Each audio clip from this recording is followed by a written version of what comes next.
I'm going to start talking about some of the Ravens' content in short videos.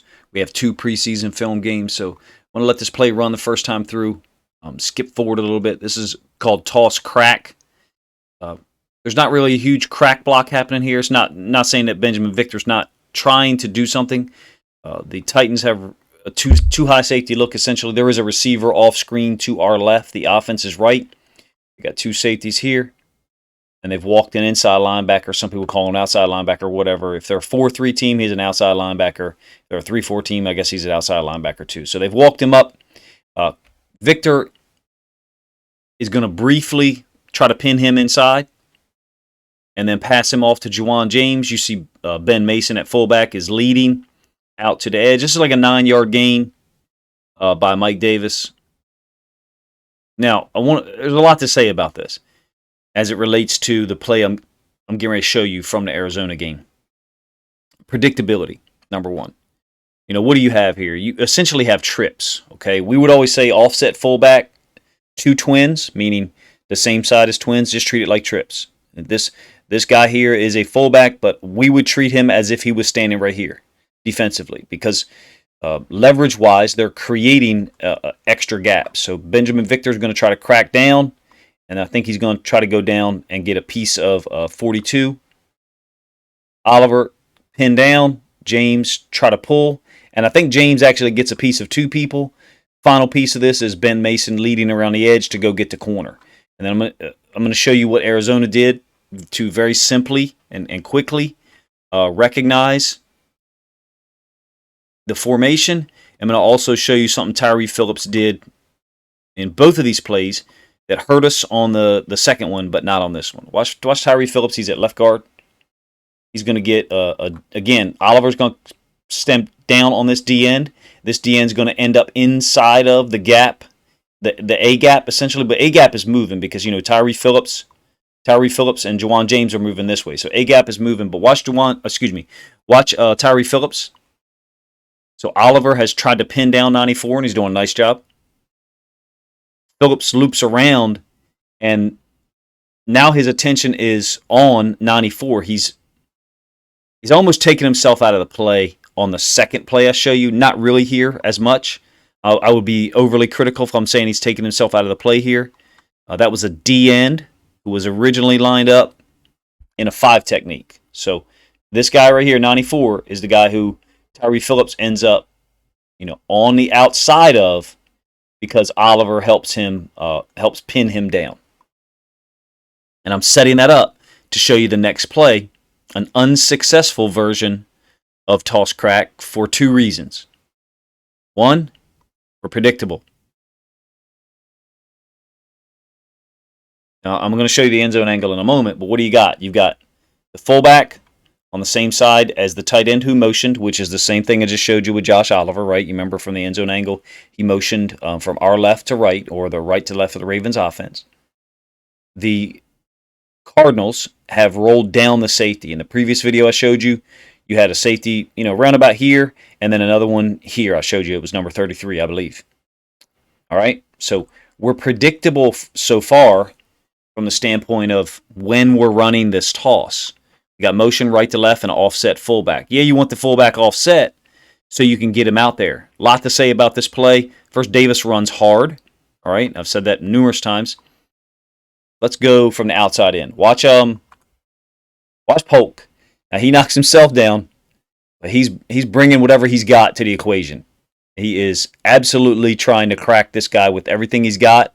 The safety runs through it. I mean, it's like Kirby Smart says.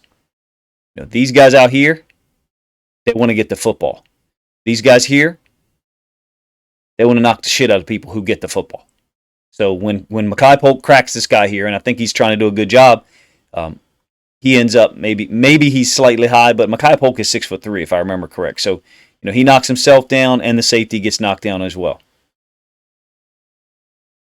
All right, Ricard. I think Ricard is slow on this.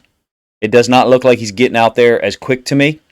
Number one, Davis is also trying to cut this. Davis has got to be. We're trying to get here, and Davis understands that. Now, last week, because of the tight alignment of Victor, Victor was a lot tighter.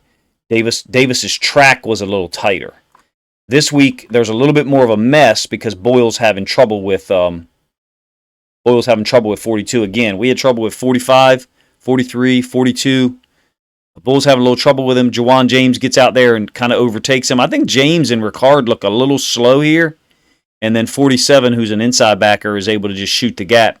He's the same guy who almost had a free run for the Titans because of one reason. And some of you aren't going to like it.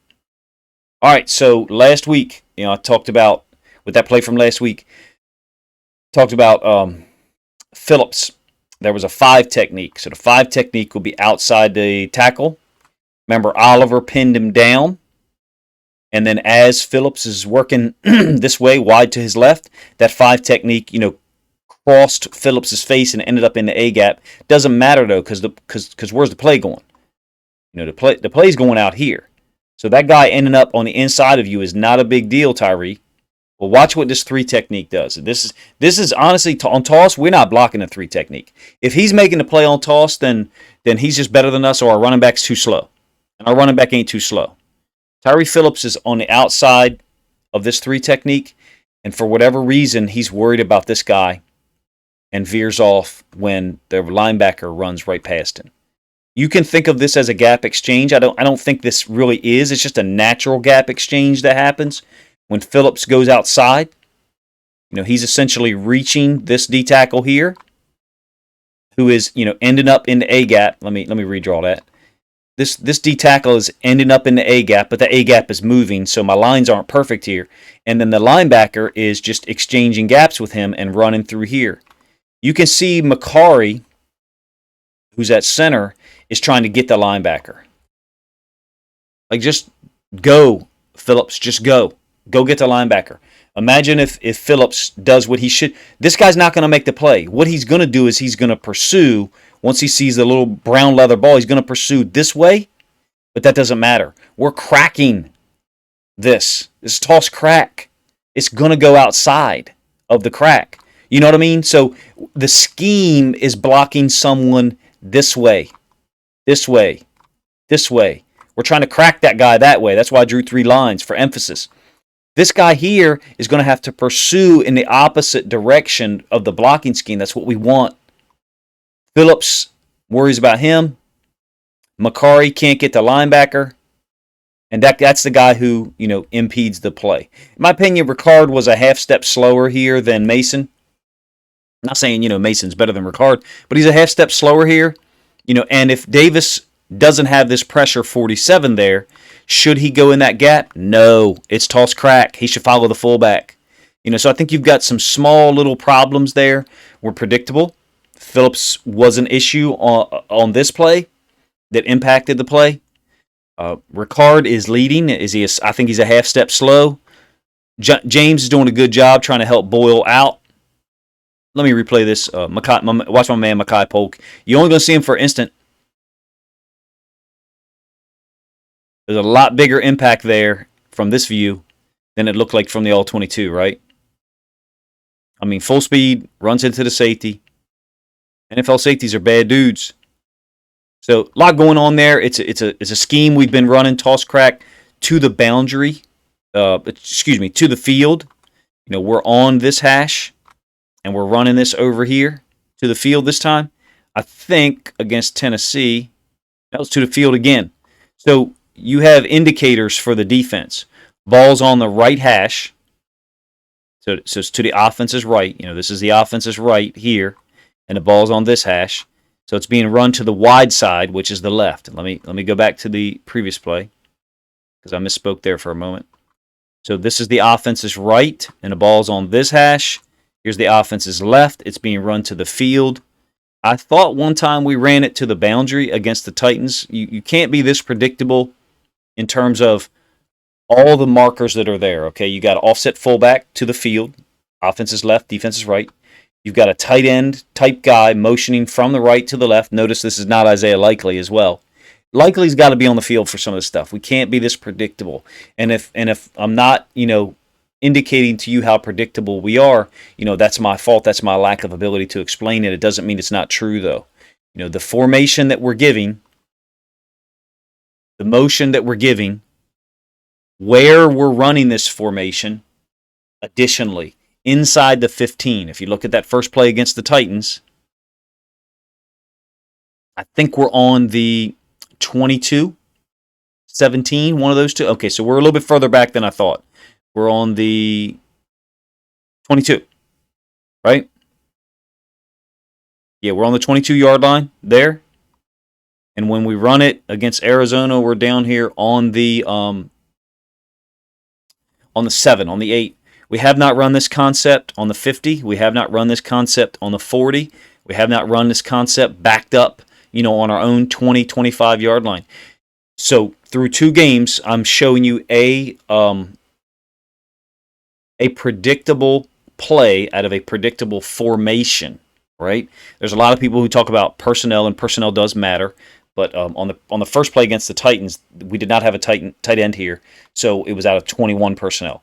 This is out of 22 personnel. 2 running backs, 2 tight ends. I'm kind of digressing here. I'm trying to illustrate to you guys the all the markers, all the indicators for this play that are making us will make us predictable over time. Do I think that this is going to be the data and how predictable we'll be over the course of the whole season? No, I don't.